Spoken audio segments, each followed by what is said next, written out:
My name is Thea Merrill, and I'm 32 years old. 3 years ago, my mother stood in our kitchen, pointed at the door, and gave me 1 hour to pack my life into a suitcase, because my family believed I had stolen my sister's heirloom engagement ring 3 weeks before her wedding. I hadn't. But here's what none of them knew. The ring never left the house. It sat 10 feet from my mother the whole time she was accusing me, and it stayed there for 3 years, patient as a Michigan winter, while I slept on a friend's couch and my family toasted holidays without me. What happened when they finally found it, and what I said at the dinner my mother threw to fix everything, is the reason her kitchen table now has an empty chair where I used to sit.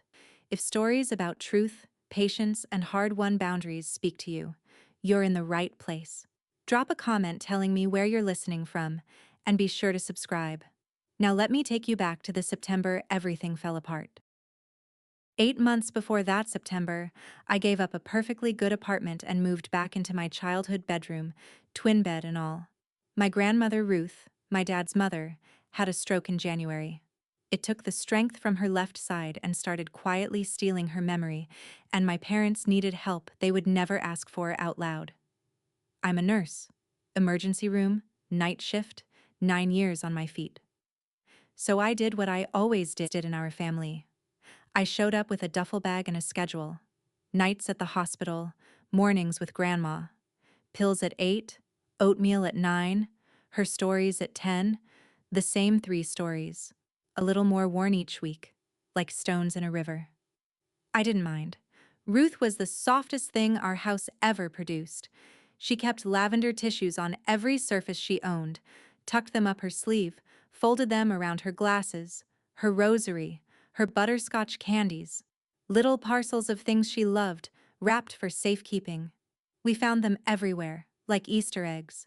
In our family, I was the useful one. Madison sparkled. I stocked the pantry. Madison called on birthdays. I drove to appointments. I had learned early that love in the Merrill house was a ledger, and I paid my line every month without being asked.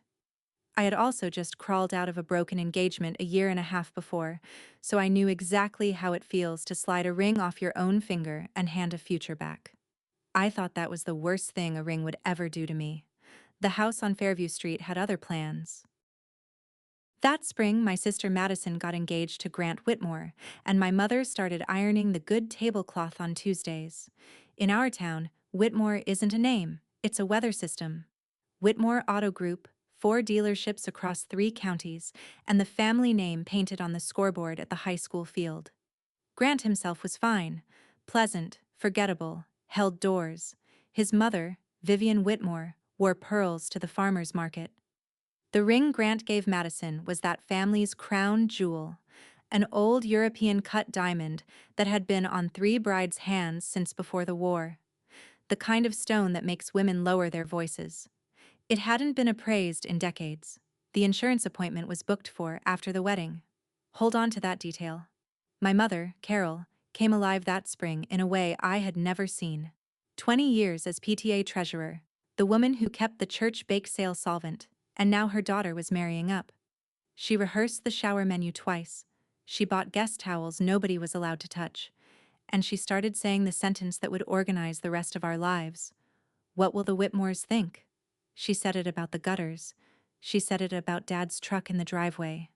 She said it once about my scrubs, and we all laughed, me included. It sounded like nerves. It sounded harmless, the way a dripping faucet sounds harmless until you learn the floor is rotting under it. I had no idea that question was about to cost me my house key, my sister's wedding, and 3 years of my life. Neither did the quiet little vent in my grandmother's bedroom floor. The bridal shower was the 3rd Saturday in September, at our house on Fairview Street, 24 women balancing cake plates on their knees. We reconstructed that afternoon so many times afterward that I can walk it like a museum. 2 o'clock. Madison runs upstairs to Grandma's room because Ruth wasn't strong enough for the crowd, and Madison, to her credit, wanted her to see the ring. She sits on the edge of the bed. Ruth's hands are cold, so Madison pumps rose lotion into them and works it in, and the ring goes into the little china saucer on the dresser, the one that held bobby pins when I was a girl. The dresser stands against the wall, beside the window, directly over a floor register as old as the house, a cast iron grate with louvers, pretty as a postcard and dark as a well. 2:10. My mother calls up the stairs. Cake time, photos, come down, come down. Madison kisses Grandma's forehead and goes, hands still slick, ring still in the saucer. 2:30. I come up the back stairs with Grandma's afternoon pills. She had a tissue out, folding it around something with great ceremony, the way she wrapped her glasses and her candies. I remember saying, "Save your tissues, Grandma," and helping her with her water glass. Then I went back down to refill the punch, because useful is a full-time job. 4:00. Madison comes up for the ring. The saucer is empty. And here is the detail I need you to hold. The one nobody held that day. Nobody ever looked at the vent. Not that afternoon. Not that year. You can't see into it standing up. The louvers angle the light away. The police would have looked. But nobody called them. That decision came later, and it wasn't mine. By 4:15, the shower was a search party in floral dresses. We emptied the dresser. We stripped the bed. We shook out every blanket Ruth owned and lifted the mattress while she watched from her chair, hands fluttering, asking who lost what, sweetheart. My mother went through the trash bags with kitchen gloves, elbow deep in cake and napkins. Somebody suggested delicately that guests might check their purses in case the ring had been knocked into one, and every woman in that living room turned her bag out with a face that said she would rather be anywhere else. Vivian Whitmore arrived at 5, summoned by Grant. She didn't search. She stood in the doorway of my grandmother's room with her arms crossed like a building inspector, and she asked one question. Who was up here? The answer was a short list. Madison, before the cake. Me, with the pills. And Ruth, of course. But Ruth couldn't remember breakfast, so Ruth didn't count. That was the actual phrase, "She doesn't count," said gently, the way people are cruel when they think they're being kind. Downstairs had been a herd of witnesses all afternoon. The back stairs were visible from the kitchen. Upstairs had been me. I said so myself, plainly, because I had nothing to hide and no idea yet that honesty is a poor umbrella in a storm of embarrassed money. By 6, the guests were gone, and my mother stood at the counter with Vivian Whitmore, speaking too quietly. When they stopped, both of them looked at me at the same time. If you have ever had a room's suspicion settle on you, you know the temperature of it. It moves in like a draft, and it finds every crack a family has. The next morning, Sunday, Vivian Whitmore came back with a coffee cake nobody touched, and a piece of information she had been polishing all night. Her jeweler, her personal friend, she said, the way some people say their senator, had mentioned weeks ago that a young woman from our family had come in and sold a ring. That part was true. 5 weeks earlier, I had walked into Halstead's on Main and sold my own engagement ring, a modest solitaire from the engagement that had ended a year and a half before all this. I got $3,800, and I had the receipt in a shoebox with my tax returns, because I keep receipts the way Grandma kept tissues. I was saving for a down payment on a house. That was the whole plan. Nights in the emergency room, mornings with Ruth, and a folder at the credit union with my name on it and a future inside. So yes, there was a fresh deposit in my account. Sold jewelry, recent, documented. Now watch how fast paperwork can be read backwards. At my mother's kitchen table that Sunday, the receipt didn't prove innocence, it proved familiarity. She's short on a down payment.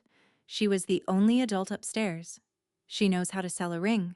She even knows the man at the counter. Vivian never accused me of anything, which would have been vulgar. She just set her cup down and observed, to the window. Well? Someone in this house knows how to sell a ring. My mother didn't answer her. That silence was the loudest thing I have ever heard my mother not say.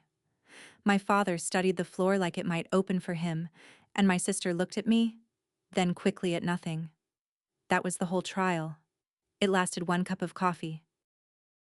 I did everything right that week, and I need you to know it, because for 3 years my family's version was that I got defensive. Monday morning, I said the sentence you're supposed to say. Call the police. File a report. Let them photograph the room, pull the timeline, do this properly.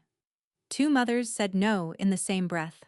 Vivian, because a police report 3 weeks before the wedding meant an item in the county paper.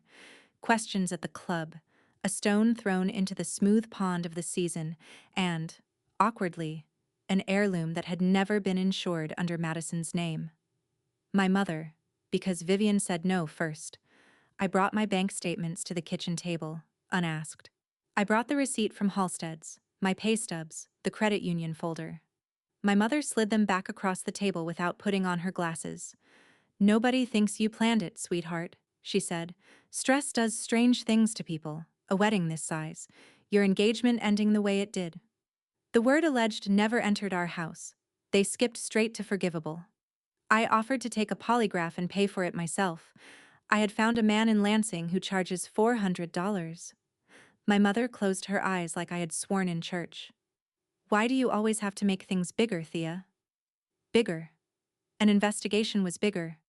A quiet confession was smaller, tidier, done by Friday.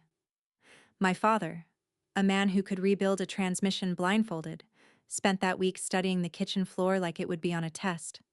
On Wednesday, my mother made her final offer in the voice she used for returning things to stores. "Give it back quietly, no questions," and this never happened. There was just one problem with the deal. I didn't have it. Thursday night she asked one last time, and I gave her the only thing I had. I can't return something I never took. And my mother looked at me with actual grief, real tears, the kind you can't fake, because here is the terrible arithmetic of that week. She truly believed she was choosing between one stubborn daughter and an entire future. Madison's marriage, the Whitmores' goodwill, the families standing in a town where standing is currency.